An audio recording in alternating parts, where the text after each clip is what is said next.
나치 독일에서 유대인 축출 및 학살 전문가로 통하던 아돌프 아이하만이라는 사람은 자그마치 500만의 유대인들을 사지로 내몰아 죽이며 무소불위의 권력을 휘둘렀습니다. 하지만 이후 역사의 내용처럼 나치 독일은 연합군의 총공세로 인해서 패배하게 되었고요. 아이하만 또한 이제 그 전범 재판에 서게 되었습니다. 그래서 어쩌면 그때 수많은 사람들은 그 재판대로 올라선 아이야만을 바라보며 그가 어떻게 용서를 구하고 또한 어떠한 추한 모습을 보여줄지 많이 기대했을 것입니다. 그가 재판을 받게 된 시기는 1961년으로서 나치 독일의 간부들이 이미 다 운명을 달리한 시점이었기 때문입니다. 그런데 막상 재판이 시작되자 아이야만을 향한 사람들의 시선과 기대와 인상은요, 점점 일그러지게 되었습니다. 이 홀로코스트의 중심에 있었던 학살자 아이야만이 오히려 자기에게는 죄가 없다며 수많은 증거 서류와 증거물들과 항변을 늘어놓았기 때문입니다. 아이야만은 자기 자신을 가리켜서 그 권한이 없는 우편 배달부라고 비유하면서 이 상급자의 지시를 따를 수밖에 없었던 정치 권력 구조를 설명해 나갔습니다. 이 도의적으로 보자면 나에게 잘못이 없는 건 분명히 아니겠지만 엄중한 법의 체계와 해석으로 보자면 이 자기는 지금 무죄를 받아도 이상하지가 않다라는 것입니다. 그에게 있어서 유대인 대학살이라는 것은 그야말로 어쩔 수가 없는 시대의 요구였다는 것입니다. 그러므로 이러한 재판 과정을 지켜보던 철학자 한나 아렌트라는 사람은 아이야만의 그 말들의 영감을 얻어서 악의 평범성이라는 개념을 도출하게 되었습니다. 이 사회 구성원들을 기겁하게 할 수 있는 역사적인 악행이라 할지라도 이것은 충분히 평이하고 평범한 일상 속에서 그런 사람들에게서도 출발할 수가 있다라는 것입니다. 우리가 목도하고 겪고 보는 수많은 죄악들과 악행들은 우리가 정말 놀라워할 만한 그런 괴물들이 저지르는 것이 아니라 어쩔 수가 없다라고 말하는 일상에 또한 주변에 또한 익숙한 사람들이 저지르는 것들이기 때문입니다. 마찬가지로 우리 일상에서 벌어지는 수많은 죄악과 사건, 사고들을 보시게 되면 어쩔 수가 없다라고 하는 저마다의 동기와 이유와 변명들이 존재합니다. 저 사람이 나를 괴롭혔기 때문에 어쩔 수가 없었다. 먹고 살기 위해서 어쩔 수가 없었다. 내 마음이 너무도 궁지에 몰렸기 때문에 어쩔 수가 없다 등등 이 죄악에는 반드시 어쩔 수가 없었다라고 하는 자기 변호가 붙습니다. 그리고 이러한 일들은 믿음이 없는 사람들뿐 아니라 말씀으로 그 인생을 지도받으며 날마다 회개의 자리로 나아가는 믿음의 사람들 내에서도 충분히 벌어지고 또한 벌어져 왔습니다. 하나님의 마음에 합한 자라고 칭함받았었던 오늘 말씀의 다윗 왕이 바로 그 정확한 예시입니다. 그런데 오늘 말씀은 되게 유명한 이야기인데요. 앞선 사무엘하 11장을 보시게 되면 이 밧세바를 얻기 위하여 살인 교사를 저지른 다윗의 이야기가 등장합니다. 이 당시 다윗은 옥상을 거닐게 되었고 거기에서 목욕을 하고 있었던 여인 밧세바를 훔쳐보게 되었습니다. 물론 저희들은 밧세바의 외형이 어떠했는가를 정확히 알 수 없습니다. 그녀가 한가인 닮았는지 한소희 닮았는지 모릅니다. 하지만 당시의 다윗은요, 그런 밧세바를 바라보면서 음욕을 품게 되었고요. 이내 자기의 사람들을 시켜서 그녀와 동침을 하여 아기를 갖게 되었습니다. 이스라엘의 위대한 왕이라 칭함받았던 그 다윗도 그 순간에 차오르는 욕구와 본능을 어찌하지 못한 채 이 절대로 지양되어야 할 이성간의 죄악을 저지르게 된 것입니다. 물론 다윗도 본래 그 중심은 하나님의 사람인지라 그 자신이 어마무시한 죄를 저질렀다는 자각이 분명히 있었을 것입니다. 하나님께서 사람을 자신의 형상대로 지으시고 그에게 이성과 지성과 영성을 주신 이유가 무엇입니까? 이것은 하나님의 것과 죄악된 것을 구별할 수 있는 능력을 우리에게 친히 선사해 주신 것입니다. 그리고 이러한 분별의 능력이라는 것은 구약과 신약 모두를 묵상한 우리에게뿐 아니라 이 과거 다윗에게도 있던 것이었습니다. 우리가 묵상하는 시편의 여러 말씀들이 감동을 주는 바와 같이 다윗에게는 하나님을 향한 뜨겁고 분명한 신앙이 있었던 것입니다. 그러나 오늘 말씀 당시의 다윗에게는요, 하나님의 사랑다운 그 면모가 발동하지가 않습니다. 오히려 그는 밧세바의 남편 되었던 우리아를 사지로 내몰아 죽이는 극악무도한 죄악까지 이어서 저지르게 되었습니다. 혹시라도 박세바에게 생긴 아기를 통하여 그 자신의 죄악에 걸리게 된다면 여태껏 쌓아올린 이미지와 명성과 위엄이 한순간에 무너지는 이른바 어쩔 수가 없는 현실을 마주해 버렸기 때문입니다. 나름대로 그 입장에서 변호해 보자면 어쩔 수가 없기에 저 여인을 탐한 것이고요.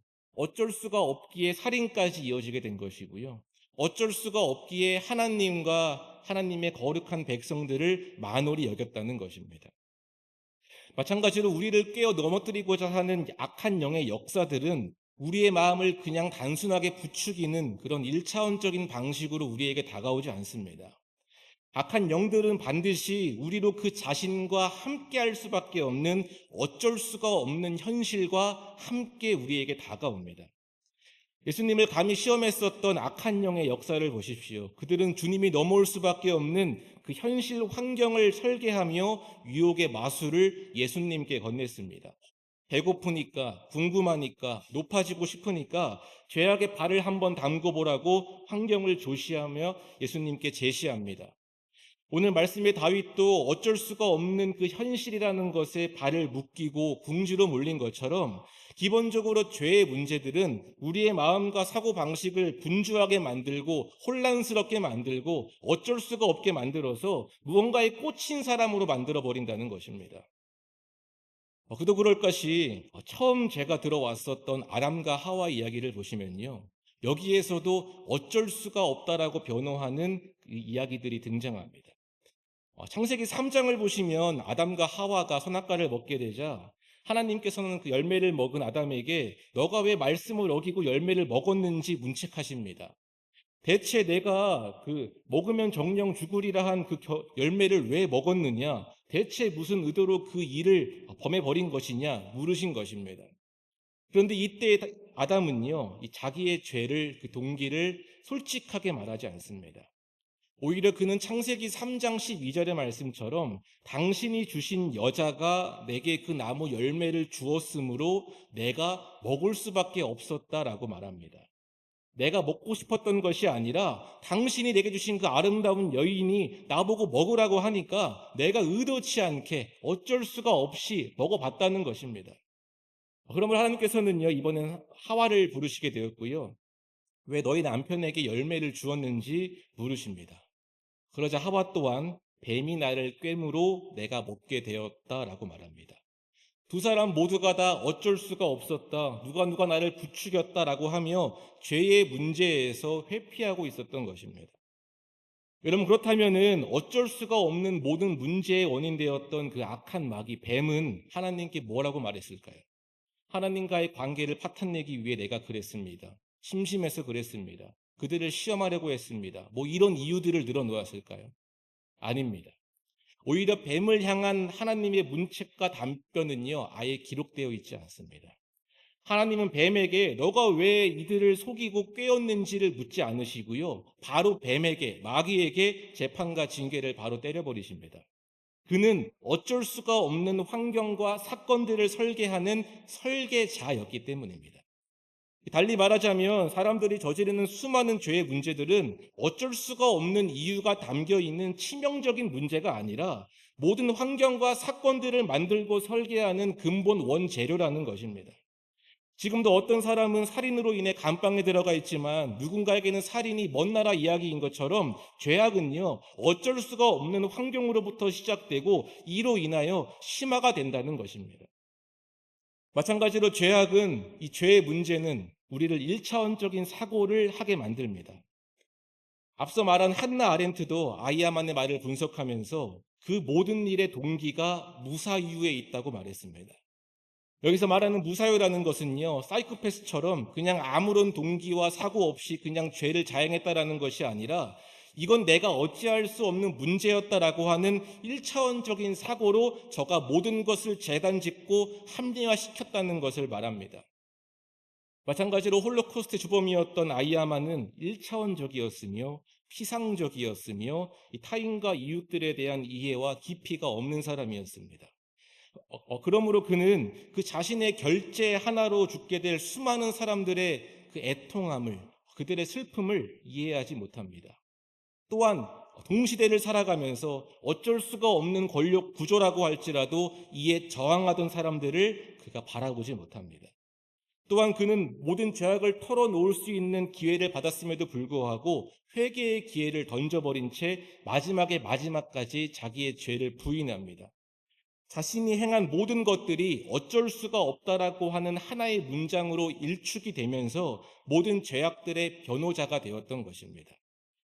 그의 변호가 진정으로 사실이라면 참으로 자유롭지 못한 인생을 살고 있었던 것입니다. 같은 의미로 우리에게 엄습하는 모든 죄의 문제들은 우리를 1차원적으로만 사고하는 갸륵한 존재로 만들어버립니다. 말씀에 등장하는 인물들의 수많은 사건 사고들과 들려오고 보여지는 수많은 교회와 기독교의 이야기들을 보십시오. 많은 사람들은 자기 자신을 죄인이라고 자기의 입으로 인정하며 거룩한 삶을 살아가야 하는 것을 알고 있지만 거기까지만 사고합니다. 나를 죄인이라고 칭하는 그 단어의 무게는요, 어느 순간부터 그냥 가벼운 미사여구, 기도를 하기 위해 사용해야 하는 단어 정도로만 무게감을 잃어버리게 됩니다. 회개하고 또 회개하는 죄의 문제 또한 어쩔 수가 없는 나의 환경과 당시의 여건들을 바라보면서 회개만 반복하는 앵무새가 되어버립니다. 진보가 없습니다. 또 싸웁니다. 죄인된 나의 모습보다 그 죄를 범할 수밖에 없었던 어쩔 수가 없는 내가 더 불쌍한 사람이기 때문입니다. 오늘 말씀에 등장하는 다윗이 나단 예언자의 책망에도 불구하고 바로 그 자신을 연상하지 못해 나가는 것처럼 영의 사람인 나의 본질과 육을 입고 있는 나 자신 간의 사이와 사색을 너무도 쉽게 포기해버리는 것입니다. 말씀을 진정 하나님의 것이라고 인정한다면 그 어떠한 말씀을 접하더라도 내 마음이 녹아내리고 깨달음이 벌어져야 하는데 그 사고의 과정을 그냥 넘겨버리는 것입니다. 하나님께서 나에게 요구하시는 그 허락과 사고와 해석들은 너무도 귀찮기 때문입니다. 그러므로 주님께서는 적어도 믿음의 문제에 대해서는 순서가 없다라고 말씀하셨습니다. 나중된 자가 처음된 자를 부끄럽게 할 수 있는 게 바로 우리가 살고 있는 믿음의 세계입니다. 말씀으로 깨지고 부딪히고 보는 것을 회피한다면 남는 것은 신앙생활의 기간과 직분밖에 없다는 것입니다. 마찬가지로 저희들은 1차원적인 존재가 절대로 아닙니다. 하나님은 우리를 자신의 형상대로 지으셨고요. 우리에게 영감을 주셔서 하나님으로 인해서 기뻐하고 애통할 수 있게 하셨습니다. 우리가 하나님께로 나와 예배하며 감사의 제목들을 발견하고 이를 고백할 수 있는 이유가 무엇입니까? 또한 우리가 남들이 죄로 여기지 않는 그 문제까지도 하나님께로 나아가서 애통히 하며 회개할 수 있는 이유가 무엇입니까? 우리들에게는 눈에 보이는 현실 이면에 있는 하나님의 손길을 탐구할 수 있는 믿음의 능력과 믿음의 시야가 있기 때문입니다. 그래서 과거로부터 그리스도인들은 이 땅의 풍토와 문화의 지배를 받기보다는 환경을 오히려 지배하며 개척해 나갔습니다. 남들이 침묵할지라도 그리스도인들에게는요, 정의를 말할 수 있는 믿음의 담력들이 있었습니다. 그리스도인들은 어쩔 수가 없는 현실 그 자체를 바꿔보려고 하나님과 함께 싸워 나가 왔었습니다. 우리에게는 어쩔 수가 없는 현실 그 너머를 보게 하시는, 그곳을 살게 하시는 하나님이 계시기 때문입니다. 이 과거 여호수아 갈렙이 가나안 땅을 바라보면서 나에게 주신 원대한 세계에 대한 꿈을 꾸었던 것처럼 하나님의 사람들에게는 당신의 시야를 조금이라도 가늠할 수 있는 믿음의 능력이 이미 우리에게 주어져 있다는 것입니다. 같은 의미로 창세기에 나오는 요셉의 이야기를 한번 떠올려 보시기 바랍니다. 어떤 사람들은 요셉의 이야기를 읽으며 위대한 인물의 성공 스토리 정도로 볼 수 있습니다. 뛰어난 재능을 가진 어떤 아이가 형들의 질투와 숱한 위기를 이겨내며 그 일대 최고의 군세를 가지고 있었던 나라의 총리가 되었다. 지금도 요셉의 이야기는 누군가에게 꿈을 주고 희망을 줍니다. 하지만 정작 그 이야기의 당사자인 요셉은요, 이 자신의 인생을 성공 스토리 이런 걸로 말하지 않았습니다. 또한 그는 애굽의 총리가 되어서 무언가 업적을 남긴 자기 자신을 바라보며 교만해하지도 않았습니다. 왜냐하면 요셉 그 자신이 자기의 인생을 보자면은 그 인생의 길은 하나님께 복을 받아서 부흥한 성공 이야기가 절대로 아니었기 때문입니다. 남들이 보면은 요셉은 성공과 같은 의미이지만 요셉에게는 나의 인생에 성공이란 단어가 없었던 것입니다. 그럼 무엇이냐? 다 함께 앞에 있는 창세기 50장 1절 한번 읽어보겠습니다. 함께 읽어보겠습니다. 시작. 당신들은 나를 해하려 하였으나 하나님은 그것을 선으로 바꾸사 오늘과 같이 많은 백성의 생명을 구원하게 하시려 하셨나니. 아멘. 요셉의 이 이야기와 앞선 행위로 유추할 수 있는 바와 같이 그는 교만해 하거나 성공을 입에 담을 이유가 없었습니다. 자신이 지나온 모든 세월과 여러 만남들과 마주한 사건들은 하나님께서 수많은 백성들의 생명을 구원하시기 위한 하나의 준비 과정뿐이었을 것이기 때문입니다. 그러므로 요셉에게는요, 형들에 대한 원망과 그런 억하심정, 증오심, 풀리지 않은 숙제 같은 게 없습니다. 오히려 그 입술에서는요, 하나님의 주권과 섭리를 인정하는 믿음의 고백만이 넘쳐 흐릅니다. 요셉의 인생은 한 개인의 성공 이야기가 아닌 하나님의 구원 이야기였기 때문입니다.